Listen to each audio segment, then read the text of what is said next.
What is up, guys? Today we'll be checking out the Samsung Galaxy A12. So this one right now is 200 bucks, but this one will be in a lot of prepaid stores or carriers, Metro, Boost Mobile, stuff like that. You will see this phone in the stores, a few months from now, and it'll be probably much cheaper as well.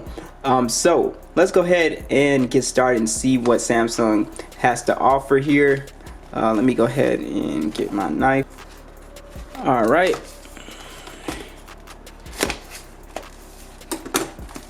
Let's go ahead. And this color, I believe, is called, it was just a blue one. Yeah, I almost thought it was black. In the box, we get our usual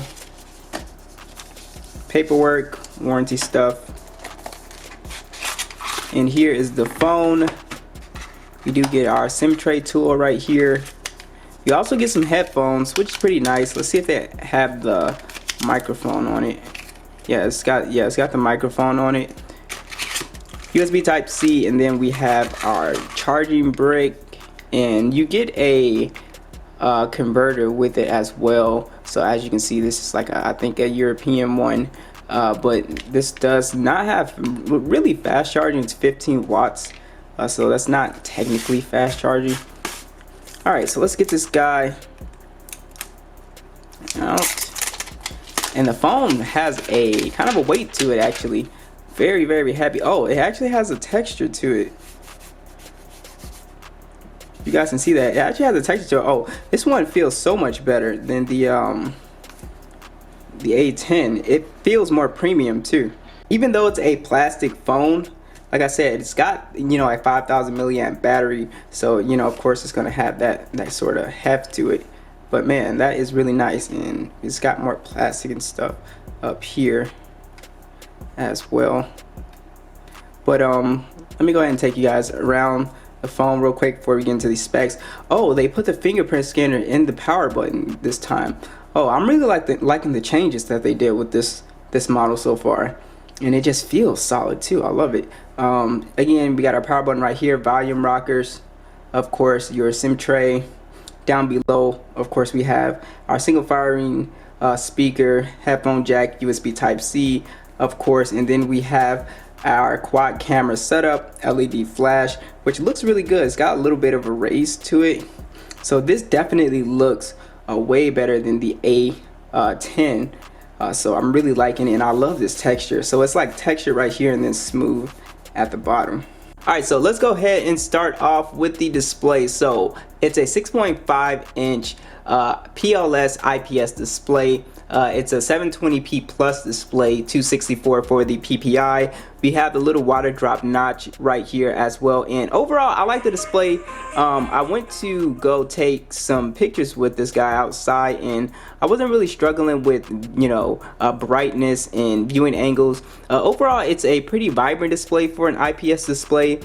So like I said, it's a pretty decent display. Of course, you're gonna have a little bit of bezel right here, but this is, like I said, it's a budget phone. It will come down in price once it gets on the prepaid carriers as well, but you can pick it up unlocked too. But overall the display is fine. So it would have been nice to have a 1080p display on here, but again, this is like Samsung's entry-level phone. But really, I think most people will be 100% satisfied. It's vibrant, it's seeable outdoors, so no real issues with the display here.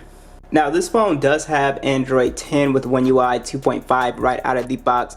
The overall software experience is pretty smooth on here. You have the Helio P35, and the Power VR graphics is the same processor in the LG Stylo 6, which isn't super fast, so we'll do a comparison with that.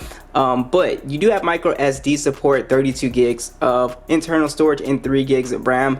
Now, I think the software experience is a little smoother than like the Stylo 6, even though that has, again, the same processor and the same amount of RAM. But you are missing like the screen recorder on here is one thing that I noticed, but I think it has most of the essential stuff people like. You do have your Dolby Atmos. Of course, you're not gonna have like the high-end stuff like Samsung DeX support and all that stuff. Your dark mode is on board as well. we hop into settings, advanced features, you will see your smart pop-up that is here. So you have a lot of the same stuff. You can reduce animations, your motion and gestures as well, lift to wake, double tap. So you have nice little features on here that I like. You also have your one-handed mode, which is really nice. So if this phone is too big, you can go ahead and shrink that down. You have like a couple ways to do it, but I usually don't need to use the one-handed mode. Game launcher is on here as well too.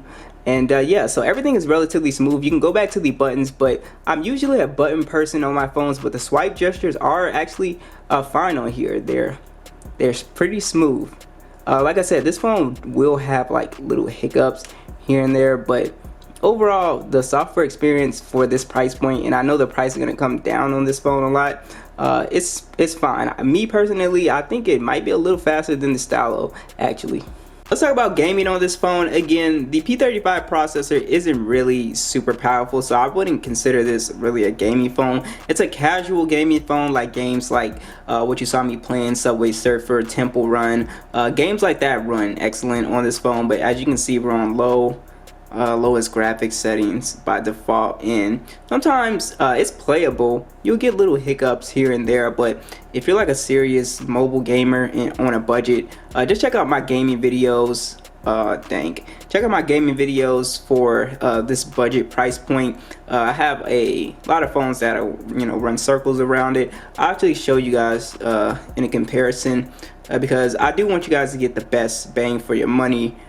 If you're trying to do gaming, I wouldn't really recommend this, but as you can see, it's playing just fine. But if you're a gamer and you want to see all the pretty graphics and stuff like that, it's not going to be the phone for you. Oh, come on.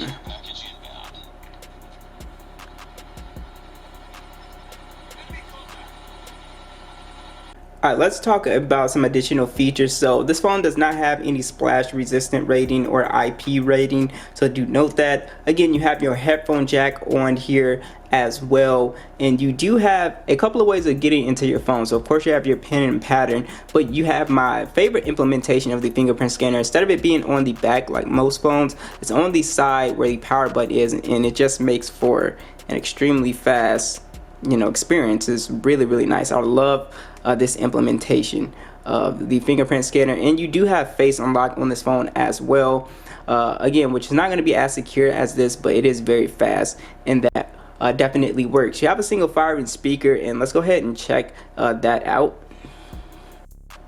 Alright, we're at max volume. Let's go ahead.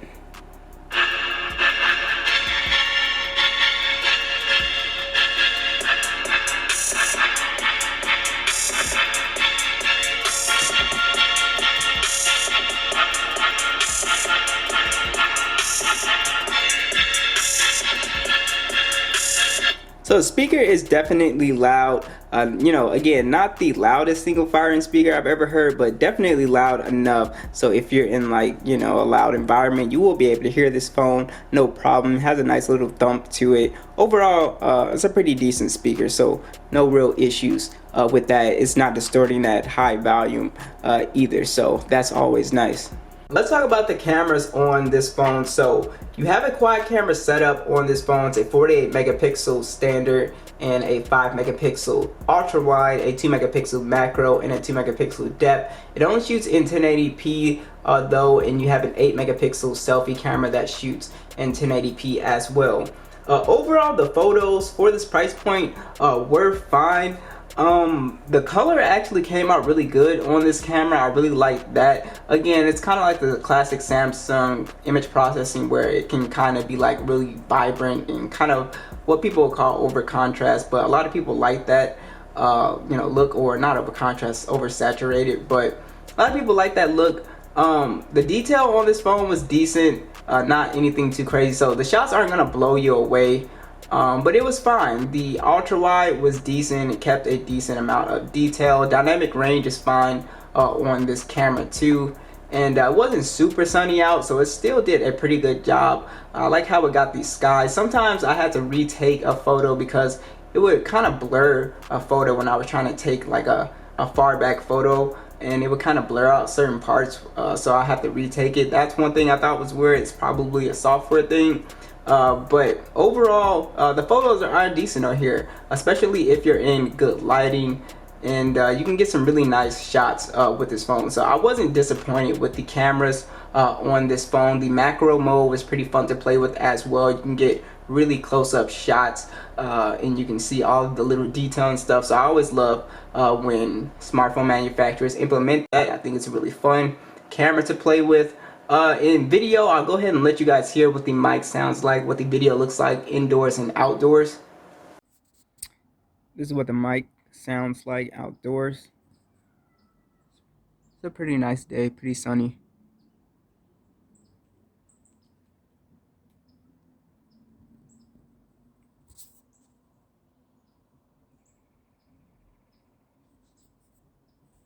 Not too bad.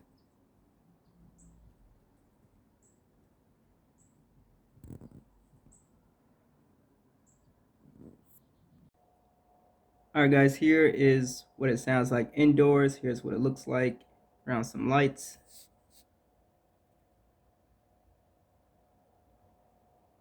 Not too bad.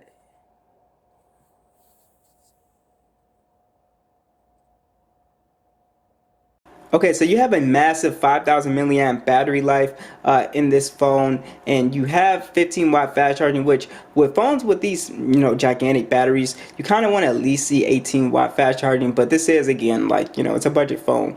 But yeah, I would have liked to seen that, but this is a phone that if you're a heavy user, this is a phone you will not have to charge within a day. If you're a heavy user, you can easily get through the day with this phone. If you are like a medium to light user, easy 2 days of battery life, if not 3, because the battery life is just so good. Samsung software is really optimized well for it as well.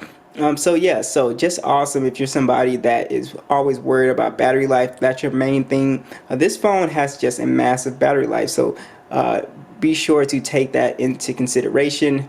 Also, one thing I want to mention is NFC. So this phone this particular model I don't think has NFC, but it's market dependent. I'm sure the US versions always have NFC most of the time. So do note that if you want your mobile payments, be sure to pay attention if it has NFC or not. So that's pretty much it. Thanks for watching. What do you guys think of the Galaxy A12? Be sure to let me know, and I'll catch you guys in the next one.